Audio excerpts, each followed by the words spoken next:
Je vais vous présenter un grand poète portugais, Margarita Valdegato. Margarita a eu une longue carrière dans sa courte vie et elle est reconnue comme une des voix les plus importantes de la poésie portugaise contemporaine. Elle enseigne à Lisbonne des cours de littérature anglaise. Elle est traductrice, comme je vous l'ai signalé. Elle a traduit magnifiquement les livres d'Alice, qui n'est pas la chose la plus facile de traduire à aucune langue. Et elle s'est prêtée à ce dialogue parce qu'elle aime beaucoup Virginia Woolf, mais elle va essayer de nous parler en français, elle va nous faire cet honneur, et si jamais elle tombe sur une phrase, une idée qu'elle ne peut pas exprimer en français, elle passera à l'anglais ou peut-être au portugais, j'essaierai de l'aider. Donc, Margarita, on va commencer. Mets le microphone devant toi. Voilà. Bonsoir, merci bien d'être ici et merci bien Alberto pour m'avoir invité et merci aussi au Collège de France. Bon, je ne suis pas prof de littérature anglaise, je suis prof de littérature nord-américaine. Et c'est ce que j'ai dit à Alberto quand il m'a invité. Je ne suis pas spécialiste en Virginia Woolf, mais Alberto m'a dit, bon, je t'invite parce que j'aimerais t'écouter sur la fluidité des genres dans la littérature plus récente. Et bien sûr, j'avais lu Virginia Woolf. C'est une rencontre que j'ai faite quand j'avais 19 ans. Le premier livre, c'était To the Lighthouse. Je ne sais pas le nom en français, mais quand même, j'ai préparé les citations ici en anglais, donc je dois lire en anglais un petit peu. Vous comprenez ce que je dis? OK. Approchez le microphone, comme ça. OK. Je commence? Oui. Commence, lance-toi, je te ferai des questions de temps en temps, mais okay. Oui, s'il te plaît. OK, je n'ai pas préparé une conversation écrite, et si je l'avais préparée, je devrais traduire en français très rapidement. Mais quand j'ai pensé de ce que j'aimerais parler dans Orlando, j'ai fait ce titre qui est Orlando or a Land Our Own, qui est un jeu de mots avec A Room of One's Own, mais qui aussi soulève le caractère de la nature dans Orlando et qui peut aussi le rapprocher du pansement qui conjoint l'environnement ou les pratiques soutenables sur l'environnement et le travail qui est donné au genre et la nécessité de défaire les politiques strictes de l'attribution en général et de la propriété et de l'identité peut-être. Là, pour confirmer que Woolf était très intéressé dans la nature, les fleurs, la botanique. Donc il avait en même temps un intérêt porté sur le genre humain, mais aussi ce que nous appellerons aujourd'hui un œil écologique.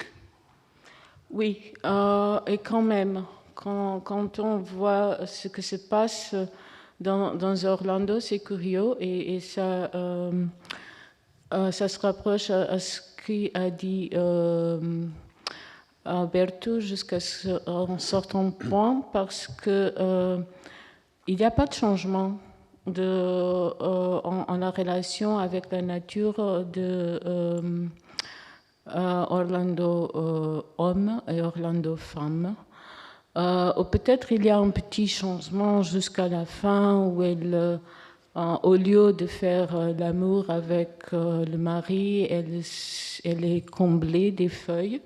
Il y a une relation érotique avec la nature en opposition à l'absence d'érotisme dans le roman en général. Le passage du genre ou même les instants de rencontre avec quelqu'un, avec Sacha ou avec le mari quand elle est femme, ce sont des rapports de conversation. Il parle pendant des heures. Il se trouve, il voit l'autre sexe l'un dans l'autre. La première fois que Orlando rencontre Sacha, il pense qu'elle est un homme et ça sera dommage de ne pas l'embrasser. Et puis il découvre qu'elle est une femme, il est content, mais il cause pendant des heures et rien. Et il dit que ça avène. Cependant que Orlando, quand il voit Sacha dans les bras d'un homme, qui est un homme de basse condition, oui.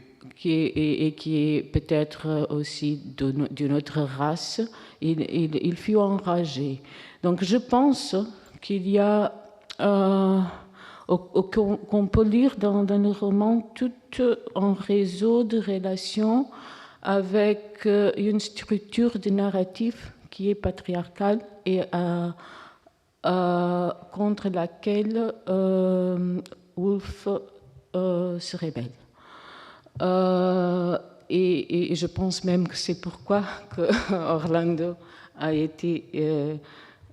c'est pourquoi qu'elle écrit Orlando, pour défaire les narratifs qui se sont... au moins pour défier, parce qu'il n'y a pas de la narrative alternative encore, excepté que Confound It All. C'est une chose qu'elle dit beaucoup de fois dans le roman, spécialement dans la deuxième moitié, Confound It All. Allons-nous confondre des choses? Et pour revenir à la relation avec la nature et à ce que Alberto a dit, c'est vrai que Woolf avait cette relation avec l'espace naturel. Je vais lire en anglais une entrée du journal de Woolf en jeune âge. I was looking at the flower by the front door. That is the hole, I said. I was looking at a plant with spread of leaves, and it seemed suddenly plain that the flower itself was part of the earth, that a ring enclosed what was the flower, and that was the real flower, part earth, part flower. Il y a un moment où on dit d'Orlando aussi qu'il est en partie terre, en partie le sang bleu. Mais on doit se méfier aussi de ça, parce que je pense qu'il y a un caractère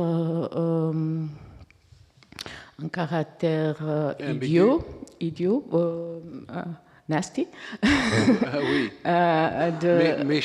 méchant d'Orlando, c'est son indifférence à ce qui son indifférence qui, bien sûr, est construite. On le sent parce qu'on voit qu'il y a des gens meurent, qu'il y a le grand dégel, Il y a une grande violence dans beaucoup de violence. Ouais. Le roman commence avec Orlando qui donc qui joue avec une tête coupée, mais qui fait le geste. Je vous explique, la première scène où on voit Orlando, enfant, à peine adolescent, il est en train de jouer avec son épée parce que son père a coupé la tête d'un mort dans la bataille et l'a pendu, desséché dans des poutres, et Orlando est en train de se battre contre cette tête desséchée d'un mort. Donc c'est très violent. Donc dès le début du roman, je vois cet subtexte de la critique d'une narrative impériale, colonialiste et patriarche, si je peux le dire. Et je pense que c'est aussi le motif par lequel on a choisi cette couverture pour la première édition d'Orlando. Ça, c'est la première édition de Hogarth Press. Et je l'ai trouvé, mais j'ai cherché des informations sur pourquoi. Je sais que c'est un portrait du VIe siècle, qu'il a été détruit pendant l'entre-guerres, mais je ne sais pas pourquoi on a choisi ce portrait. Il n'est pas un portrait de la famille ni de Vita Sackville-West, ni de Virginia Woolf, et tous les autres portraits sont portraits de ces deux familles. Oui. Mais, parce qu'il faut dire, dans le roman, dans l'édition qui succède à la première, il y a des portraits de personnages réels ou de personnages anonymes qui vont illustrer Orlando à des différents stades de sa vie. Ça, c'est la princesse russe.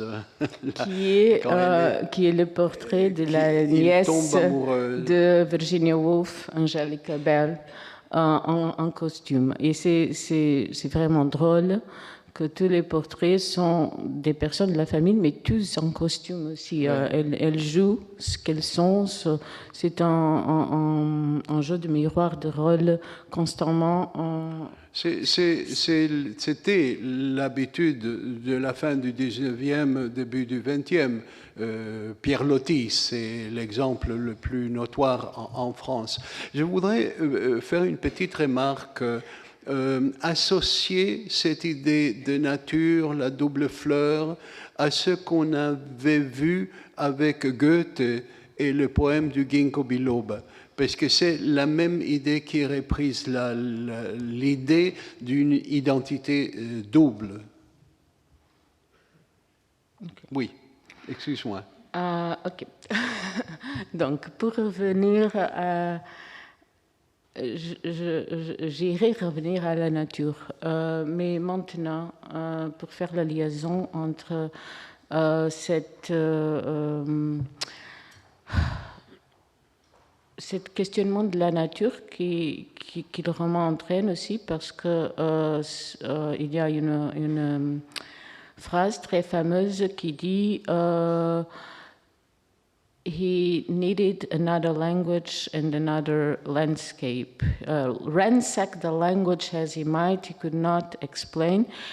Et ça, c'est ce quand il essaie de décrire la princesse Sacha. Il faudrait un autre langage, une autre langue. Elle est toujours à la recherche d'un vocabulaire qui lui servirait pour décrire ce qu'elle voit. Oui. Et maintenant, je me suis perdue. Ok. Je voudrais commenter ce portrait avec une lecture de Paulo B. Preciado, Paulo B. Preciado est un professeur espagnol qui vit aux États-Unis à ce moment.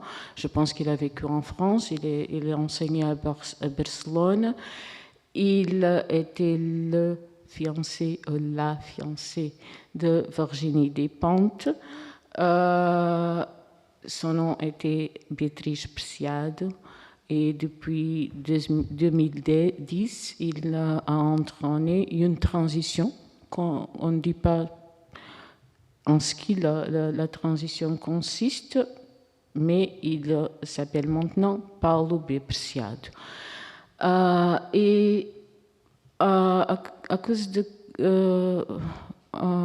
so to come to what Alberto was saying, du sexe qu'on assigne à la naissance, je vais lire deux citations. Il a dit récemment qu'un jour on croira que c'était brutal de s'assigner le sexe à la naissance. Et je pense que c'est une phrase qui mérite la réflexion. Bien sûr qu'on est né avec des organes sexuels, mais ça ne entraîne pas qu'on dit « je suis une femme, tu es un homme ». Et comme Virginia Woolf et Paulo Preciado le disent, ce sont des discours et des technologies sociales comme les vêtements, les habillements, et ce n'est pas par hasard qu'il y a beaucoup d'habillements dans ces portraits, et il y a toute une réflexion sur les habillements. Virginia Woolf, quand Orlando devient femme, c'est quand il prend conscience, ou elle prend conscience, qu'elle n'a pas subi une transformation de mois, de plusieurs mois, mais elle doit se déménager d'une autre forme, elle ne peut pas dire les langages obscènes, et tout ça parce qu'on la reconnaît comme femme. Je t'interromps pour signaler qu'au XIXe siècle en particulier, l'idée de la mode qui était inventive et exubérante à l'âge élisabéthaine a été contrainte à subir les normes conventionnelles de chaque genre, et que on avait une sorte de déguisement uniforme pour montrer non seulement qu'on était homme ou femme, mais à quelle classe sociale on appartenait. Et que en anglais apparaît le mot bounder, qui est un mot qu'en français on utiliserait pour dire quelqu'un de malhonnête, quelqu'un qui ne convient, qui n'est pas convenable, mais qui à l'origine veut dire quelqu'un qui saute d'une barrière sociale à l'autre. Donc c'est quelqu'un qui est un parvenu, on dirait en français. L'idée est la même. Mais donc les conventions de la mode veulent qu'on s'habille d'une certaine façon. Et on peut entrer dans des détails, mais il y a un historien qui signale par exemple que les hommes commencent à porter des barbes noires carrées à la suite des découvertes archéologiques en Babylone, et qu'on découvre ces figures des rois, et donc ça devient une image du pouvoir traduit dans l'iconographie victorienne. Ok, excuse-moi. Ok, la deuxième citation, c'est sur la question de la sexualité et du sexe et du genre. Paulo Preciado, et je ne sais pas pourquoi, parce que je ne connais pas à fond encore son œuvre. C'est très provoquant et il y a des choses que nous bouleversent, mais il ne fait pas la distinction entre le sexe et le genre. Il parle toujours sexe. Mais il fait la distinction, bien sûr, entre les sexes et les sexualités. Excuse-moi, parce que ça c'est important. En anglais, il y a le mot sexe et le mot gender, tandis que en français ou en espagnol, genre veut dire un genre littéraire ou le sexe de la personne. Et je crois que Virginia Woolf profite de cette distinction en anglais, et je ne sais pas s'il connaissait cette distinction en français, cette sorte de plurisens du mot qui aiderait à expliquer pourquoi elle traduit ça en termes littéraires. Within the theatrical fiction of sexuality, it is possible to want to lick the soles of shoes, to want to be penetrated through every orifice, and to chase a lover through a wood as if he were a sexual prey. Two differential factors, nevertheless, separate the queer aesthetic from that of the straight normativeness of the old regime, the ancien régime. The consent and the non-naturalization of sexual positions, the equivalence of bodies and the redistribution of power. Donc, j'ai choisi cette citation parce qu'ici, on voit qu'il y a un homme qui chasse des presas. De quoi? Presas. Des presas sexuelles. Presas. The prey, sexual prey. Prey, la proie. La proie. Okay. La proie. Ah. Il y a un homme qui chasse les proies qui sont des rennes, des gazelles, comme dans l'Ancien Testament. Des cerfs, oui. Et c'est un satire, donc c'est déjà une métamorphose d'Ovide. Je pense qu'Ovide est un subtexte très important dans Virginia Woolf. Mais il y a un point ici dit par Paul Psiad que c'est la non-naturalisation des positions sexuelles. Et je pense qu'il veut dire que on les prend pour naturelles parce qu'il y a une narrative depuis des siècles qui a construit cette position. Et le problème, et on a entendu en grande part de cette narrative, et comme je dis, peut-être il y a pas encore une alternative, si bien qu'il y a toute une pléthore d'écrivains qui le chassent. Mais le problème est que cette narrative a été construite pendant des siècles par une partie de la population qui s'appelait humaine. Mais l'image de l'humaine était construite à l'image de l'homme blanc, Moyen-Âge, savant, bien sûr. Et je pense qu'il y a, je sens qu'il y a ici un problème de représentation. Donc, quand on parle d'identité, bien sûr, c'est fluide, mais on doit penser à la représentation du connaissance par des autres parties. Et ça, c'est un problème très récent, parce que on se demandait pas qui devrait être à une table comme ceci. Et maintenant, je pense qu'on doit questionner le privilège de cette narrative, même si on n'a pas de solution, comme je crois, et ça c'est bon, que Virginia Woolf ne l'avait pas.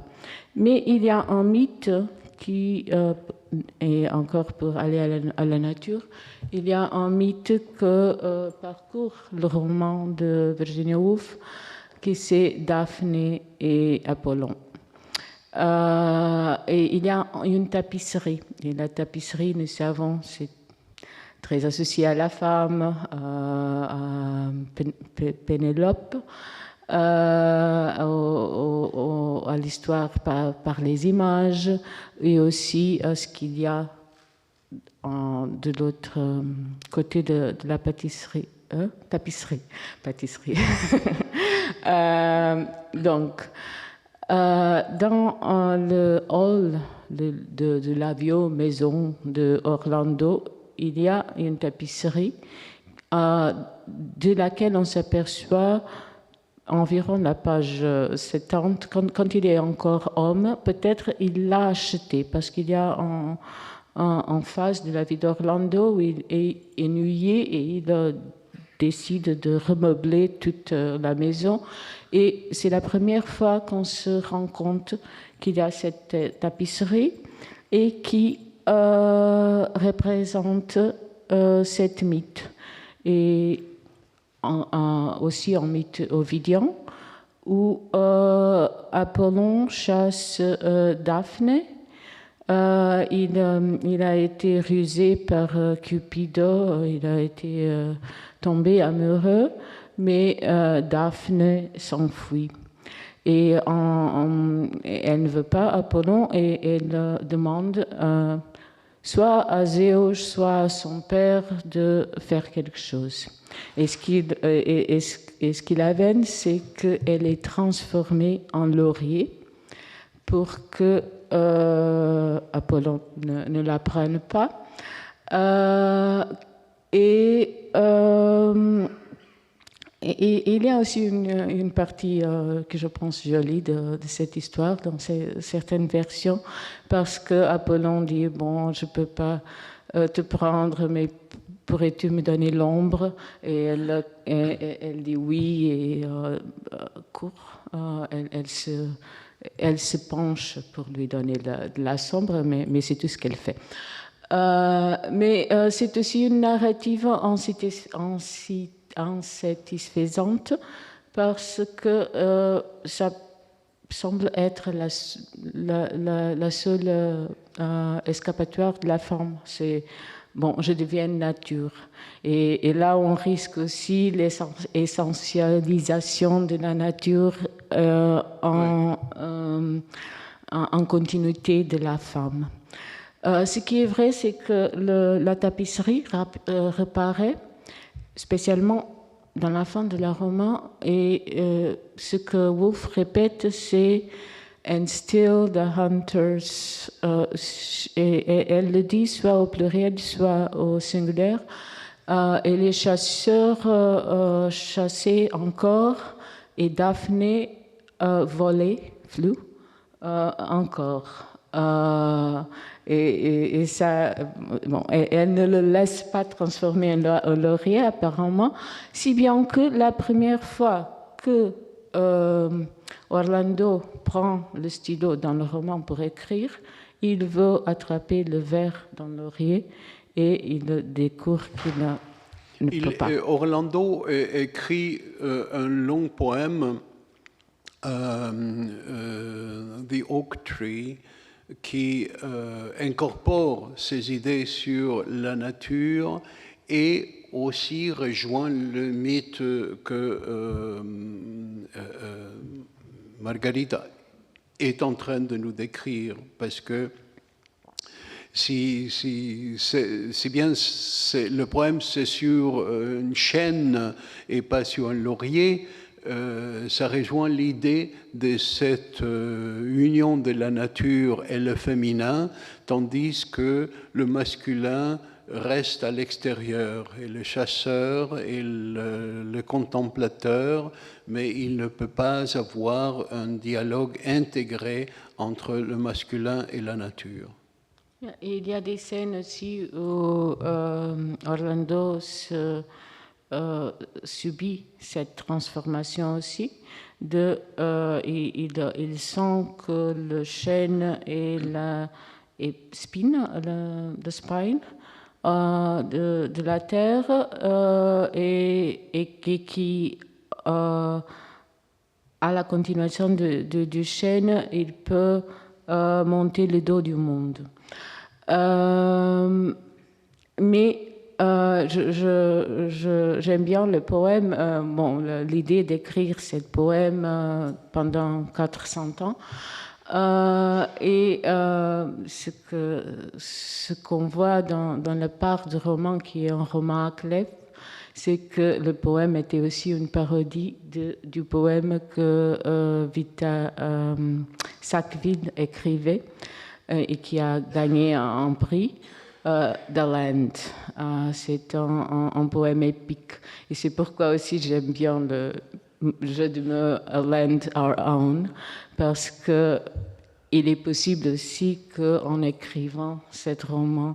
Vous vous souvenez, j'avais dit que Woolf avait eu une liaison avec Vita Sackville West. Donc, c'est une façon d'incorporer cette relation au roman sous l'aspect d'un roman à clé, mais enfin qui n'était pas vraiment un roman à clé parce que tout le monde connaissait cette liaison. Dans la partie où je pense que Virginia Woolf se rébelle contre cette essentialisation relation femme-nature, bon, on le voit d'un côté parce que, comme je dis, la relation est la même quand Orlando est homme et quand Orlando est femme. Mais aussi ce qui se passe avec la maternité. Virginia Woolf, comme Lewis Carroll dans Alice, méprise le sentiment maternel. En fait, Alberto a dit que Orlando avait un enfant comme femme, mais il les a aussi comme homme. Il avait 3 enfants par une femme turque. Et ça, c'est aussi une des choses intéressantes. C'est un voyage. Tout le roman est un voyage qui n'aboutit pas. Et un voyage par l'espace et un voyage par le temps. Et par des moyens de transport différents, des chameaux, des bateaux, des... C'est très mouvementé comme roman. Même un avion apparaît à la fin. Oui. Et comme je disais, bon, les 3 enfants sont proscrits par la mère, ou par le père. Il était un père en ce moment.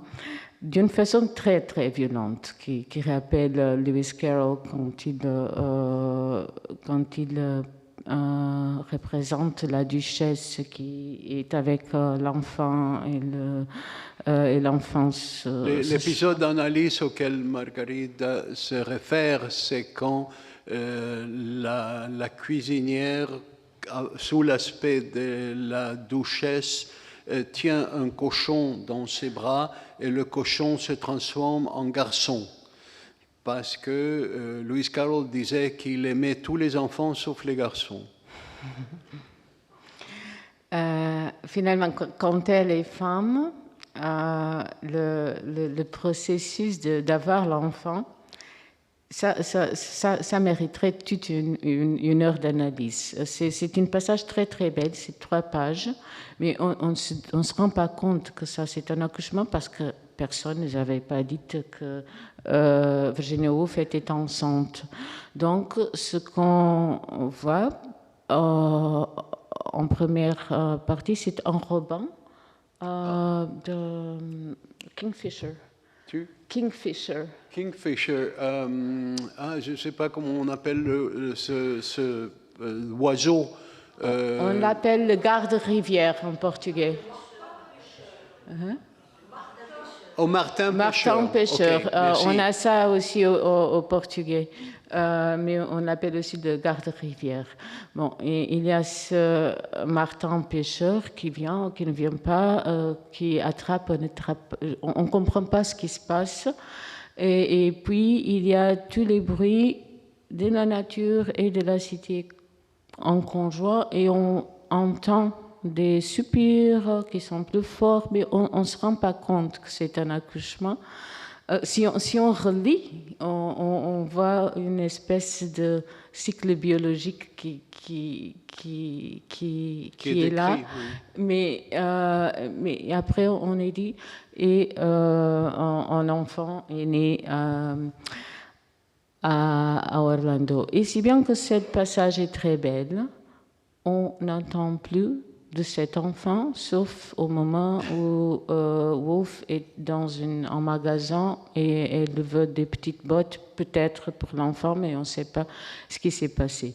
On sait par contre qu'elle revient à publier Le Chêne, et que c'est cette dualité qu'on voit entre les obligations de mère, le rôle de la même femme, et c'est pourquoi je parle de la société patriarcale. C'est pas pour les hommes, ce sont pas les hommes seulement qui font le système patriarcal, ce sont les femmes, comme on voit dans Mrs. Ramsay, la femme de la promenade au phare, dans la promenade au phare. Mais qu'est-ce que je disais?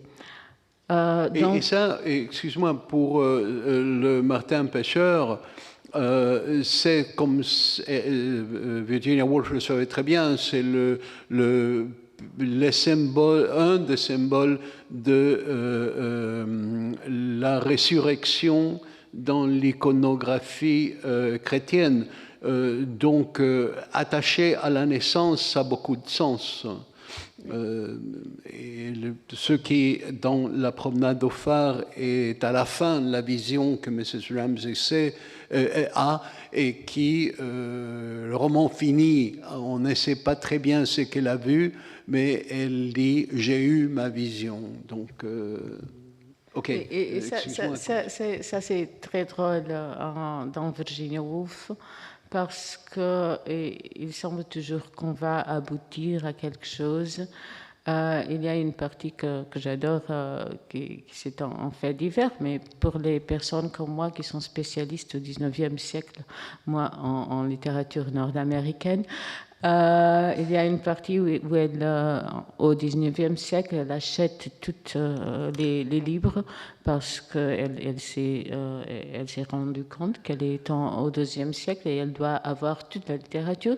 Et elle va à la maison, tous les livres sont là et elle étudie, elle souligne, elle se demande si elle doit avoir le thé avec Christina Rossetti. Et le narrateur nous dit, bon, pour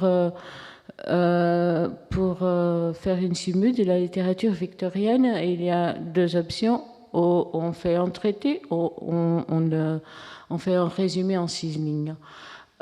Mais comme le biographe, la biographesse, et je vais parler de ça un peu, est en train de dire ce que Orlando souligne, à la fin, ce qu'elle dit, bon, on a déjà déplacé les 6 lignes. Elle a abouti à une grande conclusion, mais on a déjà surpassé les 6 lignes et on ne peut pas la confier. Et on ne sait pas ce qui se passe. Et ça il y a un amusement très grand. Et pour revenir un peu à Paulo Preciado, il a un petit chapitre de son livre Un appartement en Uranus, qu'on peut faire la relation aussi avec une chambre qui s'appelle Orlando on the Road. Et il dit qu'il a, dans ce voyage qu'il faisait, il a pris avec lui le journal de Virginia Woolf quand elle écrivait Orlando. Et curieusement, dans le journal, elle dit je me marie avec la solitude. Et on a vu que Orlando était seul. Mais curieusement, Orlando se marie avant le vrai ou fictif mariage, on ne sait pas. Mais il dit à un certain moment je suis la fiancée de la colline, qui en anglais est Moor, comme le Moor qu'il a coupé dans la première partie. Mais Paul Preciado dit il y a en plusieurs parties du roman, depuis la deuxième partie, il y a cette exclamation, extasie, extasie, extasie. Et Paul Preciado dit ça, c'est le mouvement d'attachement de pouvoir changer le sexe du personnage de notre narratif. Et il fait une comparaison avec son propre changement. Au moitié de ma vie, j'ai changé de sexe et maintenant j'ai l'extase d'être un autre personnage. C'est drôle. Biographe, le biographe, la biographesse. S'il y avait ce mot, il n'existe pas, mais on a poète, poétesse. Virginia Woolf, le biographe de Orlando, au début, est irréfutablement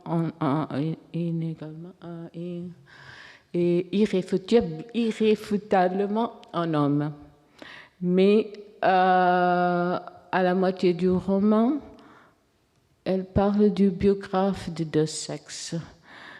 Et à la fin du roman, peut-être le biographe est encore un homme. On voit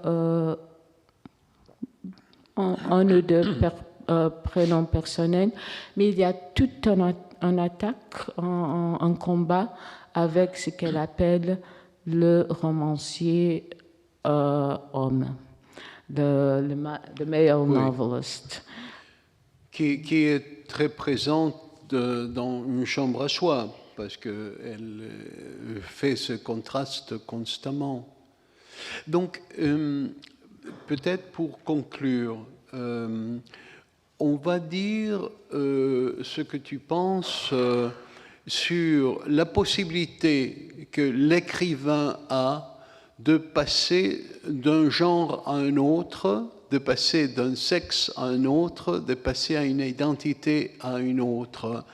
Et dans le contexte de ce que nous sommes en train de discuter sur l'Europe, combien il est important de se mettre justement dans le regard de l'autre, pas à regarder l'autre, mais voir comment l'autre se regarde. Nous avons vu avec Reinos Papadopoulos qui nous a parlé de ce que les réfugiés, les immigrants, ceux qui sont involontairement transloqués, qu'il faut mettre le point sur ce qu'ils veulent, eux, comprendre, ce qu'ils veulent, eux, avoir comme identité, ce qu'ils veulent faire, l'endroit où ils veulent résider. Il ne suffit pas d'avoir cette chose un peu dénigrante qui est la tolérance envers les autres, parce que ça toujours implique une hauteur de laquelle nous à partir de laquelle nous parlons.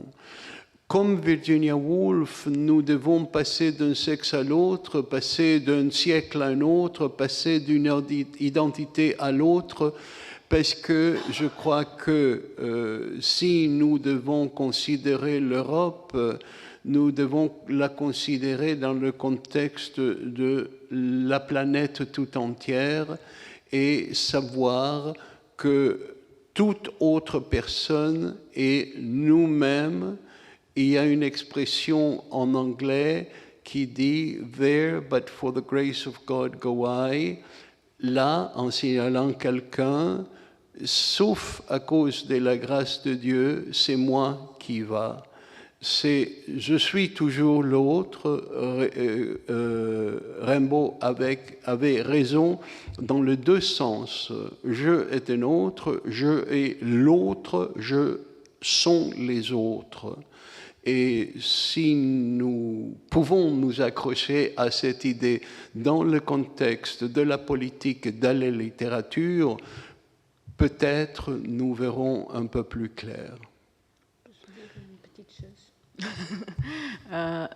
Oui, mais je pense que c'est pas parce que c'est une question compliquée. Je sais que nous sommes dans l'heure, mais c'est une question très sensible dans laquelle pense qu'on doit réfléchir beaucoup. Je réfléchis encore parce que c'est merveilleux de dire que l'écrivain peut changer de sexe, peut s'imaginer une étoile, c'est juste. Mais quand ça touche à écrire l'autre, je pense que c'est pas suffisant de se mettre dans le regard de l'autre. Il faut inviter l'autre à partager cette regard. Il faut demander à l'autre, est-ce que tu te revois? Et Virginia Woolf a fait ça. Virginia Woolf a envoyé des lettres à Witte Sackville-West. Et Witte Sackville-West a collaboré dans le roman parce que les deux ont choisi les photographies. Et je pense que peut-être la phase prochaine, c'est qu'on recule et qu'on laisse l'autre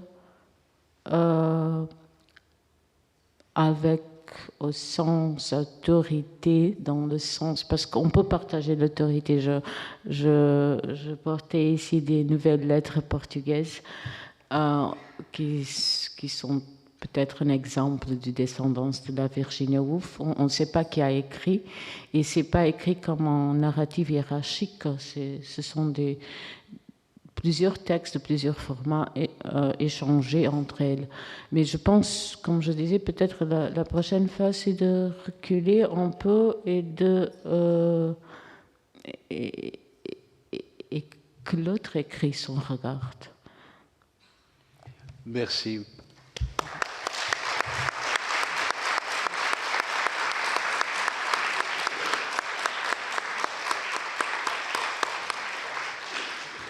Donc, je vous remercie tous. J'étais très content de parler avec vous.